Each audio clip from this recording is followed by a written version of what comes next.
Missy Rachel Love here, welcome back to my channel. I'm going to be getting ready to go to Dollar General. And so I'm just going to get right into it. I figured I'd just kind of talk while I did it, and there's not much tutorials to be had because I'm not good yet, okay? I'm going to start off with my blend, or my pore minimizing primer. And yeah, so I'm from California, right?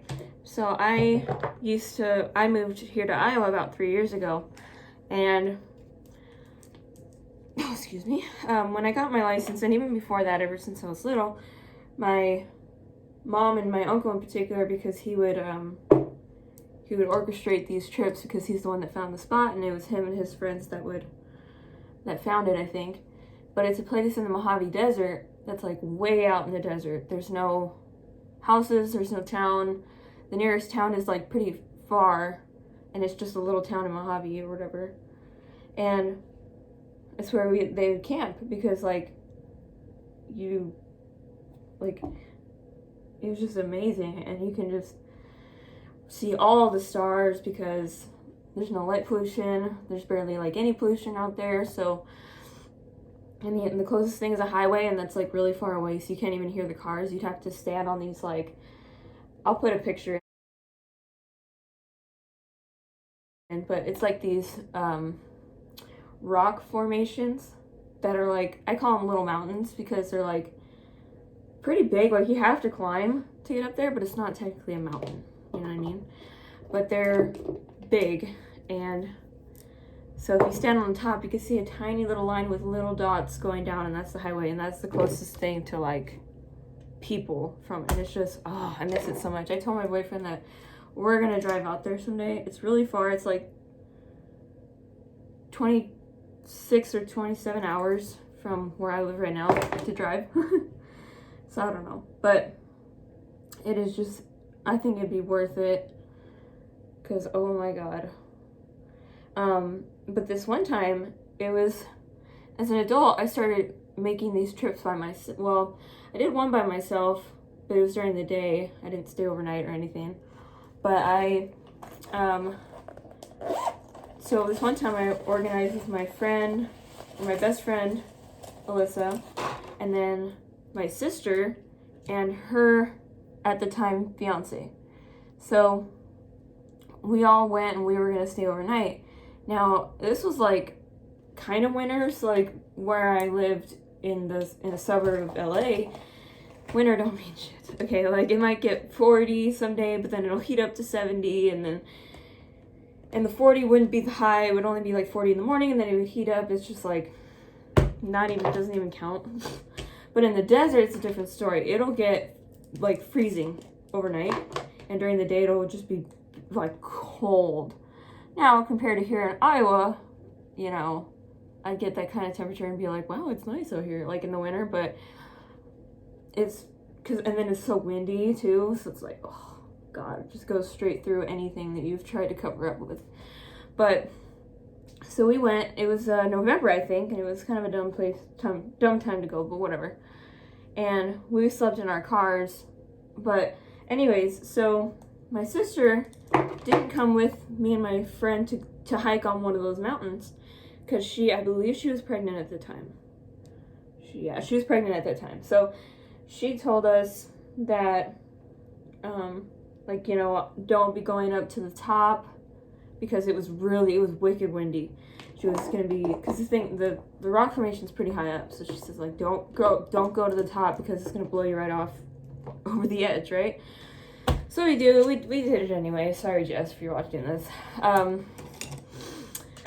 And so I would wear a lanyard because like I was still sketched out, even though nobody was out there. I would still carry the lanyard with my car key above or around my neck, and it was a Dodger lanyard, and it was one that if it got pulled really hard, it would break, so that like it's not choking or you don't get hung or whatever. But so. Make of this story as you will. I think it was a miracle because, all right, so we're at the top, right? And we realized it is so windy that we couldn't stand up. We had to like crouch down, kind of enjoy the view a little bit, and then like slowly make our way to start climbing down, like just straight. It's like you have to literally like climb straight down, and then you can kind of, it's like a really high hill where you just kind of have to like scoot on your butt a little bit. Well, so we're heading down the part where you have to like literally climb, right? And a gust of wind hit me so hard that I fell back to like, and I was gonna fall all the way down, which I probably would have broke my neck, because it's just like sharp rocks, everything. So it's just, it wouldn't have been good. It would not have been good.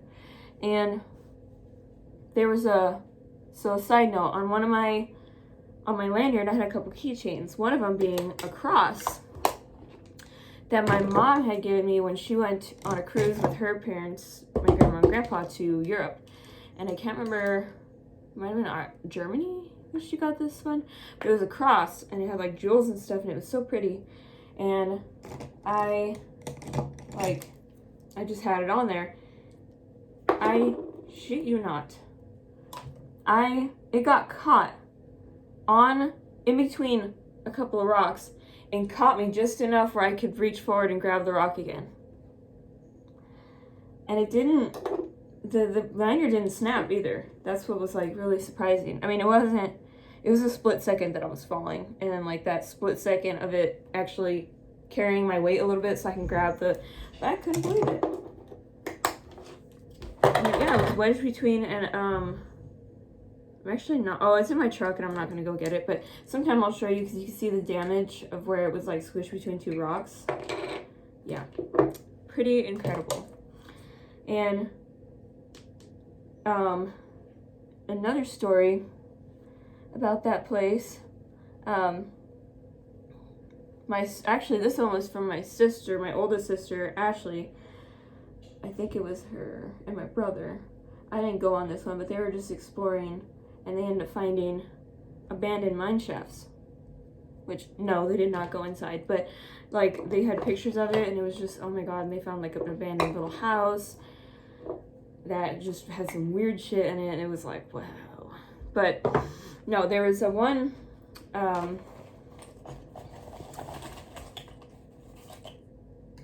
sorry, I'm getting my stuff out. I'm gonna do my eyebrows and then come back with that. Okay, eyes are primed and set. So, just a little, I'm gonna be using this Morphe palette, and I'm gonna be trying to do like a little bit of a smoky eye. Whoa, okay. Anyways, so visible from that part, that campsite part, which by the way, it's like the directions are on like a paper, and like you just kind of have to like, okay, turn at this spot, turn at that spot. You know, it's not like a GPS location that you can, because it's not a real like I said, it's literally in the middle of nowhere. They just found this, I don't know how. But anyways, so visible from there, that's fairly close by, they call it the airplane graveyard. So it's like, I didn't know what it was, but you know, climbing up to the top when it's not windy, I'm able to enjoy the view. There was, you know, like a big lot just full of airplanes. And I'm like, what in the world? And it's not an airport. Like, I believe there's an Air Force base nearby, but that wasn't it. Like, that wasn't it. So I'm thinking, what in the world? And finally I looked it up, and because like it's gated off obviously, and we just never, me and my best friend, we were planning to like go up to it, like go up to the gate and take pictures and stuff, but we just never did before I moved. Why did I lose my voice all of a sudden? But like, I still want to do that. Maybe we'll do that when I bring my boyfriend to go see it. But I swear, it's like, it's creepy. You could look it up on Google and find images, just airplane graveyard, Mojave, California. And basically, I believe it's airplanes that, and they have old ones there too, but that are like out of the sky, obviously, but I mean, like, not in flight anymore, and then like they save them and use them for parts. So some of them are like partly taken down and all this stuff, so it looks like a bunch of planes like rotting out there, and you never really see anybody there. It's very creepy. And another cool thing about out there is that there's a a place, or there's a mountain that's like, I call them mountains, like I said, it's not technically a mountain, but it's like a really big hill with a quartz deposit on the top. So if we ever do see like somebody out there, they're we call them rock poachers. Now, I have never taken a rock from out there. Maybe I have, but not off of the quartz deposits. Just because I know like that's a no-no. We all know, so none of us will take like anything. Actually, now I think about it, we don't take anything.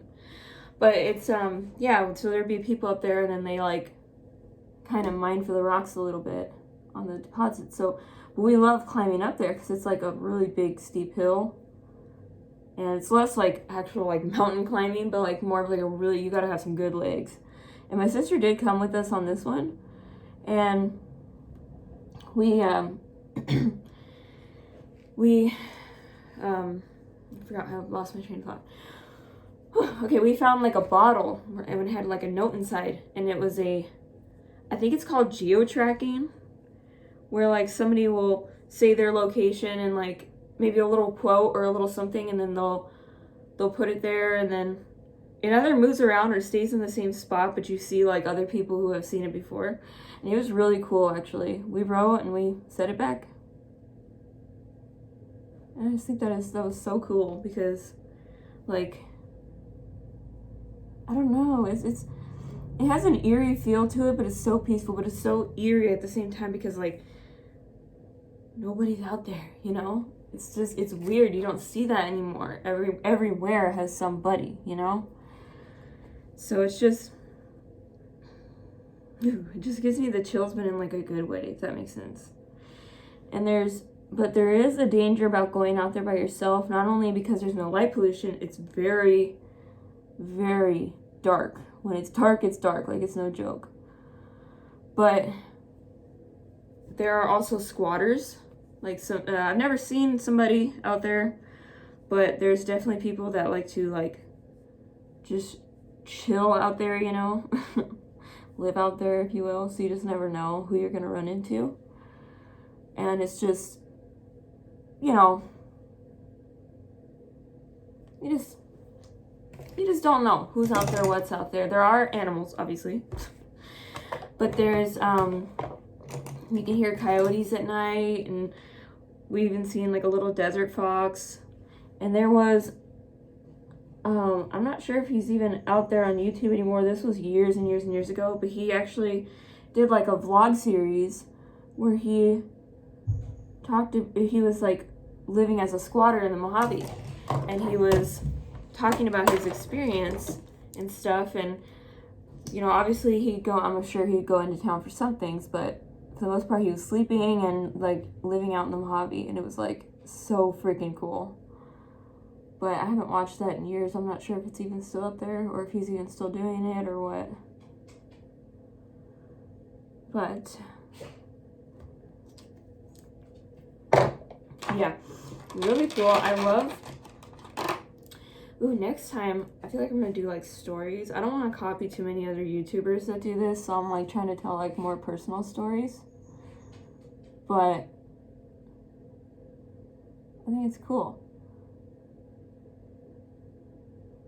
You can hear me talk. Not at the moment, because I'm putting on this very liquidy eyeliner.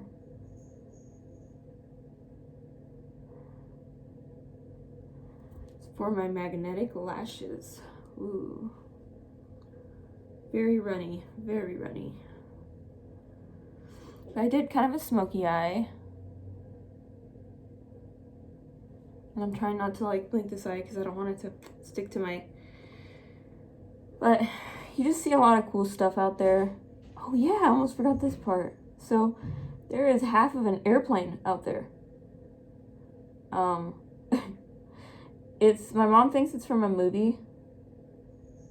But it's just the top half of like where the passenger sits, it's just that top half. And that's it. And yeah, I think I'm gonna put some pictures because I have some pictures of being in it and stuff. And it's just really fucking cool. Like, man. There's an old diesel truck that's like, gotta be from like the 60s, I swear to God. Like, it's old. They have some really old stuff out there. One of them, and I couldn't find a picture of it because it was on a phone. And I do not have that phone.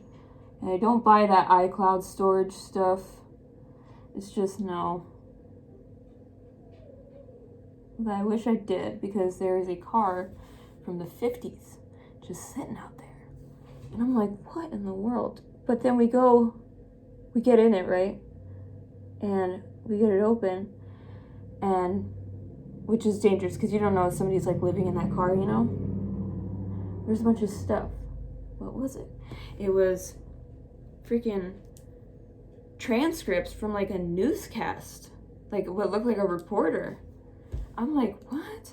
And they were old, like the ones with the, I don't even know what I'm trying to say. It's like it's like old transcripts, like the paper with they had the little holes, the perforation, and you had to like rip that, and it was like a whole big long paper. It was like, what the fuck? We got kind of sketched out a little bit, and there was like a blanket, so we're wondering if somebody was like living in it, so we just left. But yeah, you find all kinds of ditch stuff out there. We found an entire house that looked like it had been burnt to the ground, which was like, whoa, okay. And just all kinds of stuff. And the stars, don't even get me started on how many stars you can see. But I'm gonna get started because it literally, oh my God, the whole entire sky is stars. You can see like the Milky Way like that. You can see the galaxy where it looks like cloudy a little bit. You can see planets, you can see satellites, you can see like the works. So while this is drying, I'm gonna do my lips. But yeah. So I just suggest the stars, oh my gosh, I just suggest you go out and find somewhere that like maybe no one else is, you know, and just explore and just, because I miss it. That's like something that really downside of living all the way out here is I can't go there without making a big deal because it's 27 hours away. But anyways, I'm gonna make this video. I'm gonna cut it now. Cut it now. But yeah, let me know if you enjoyed me just telling a story to kind of keep us both occupied. And yeah, you guys have a great day. Oops.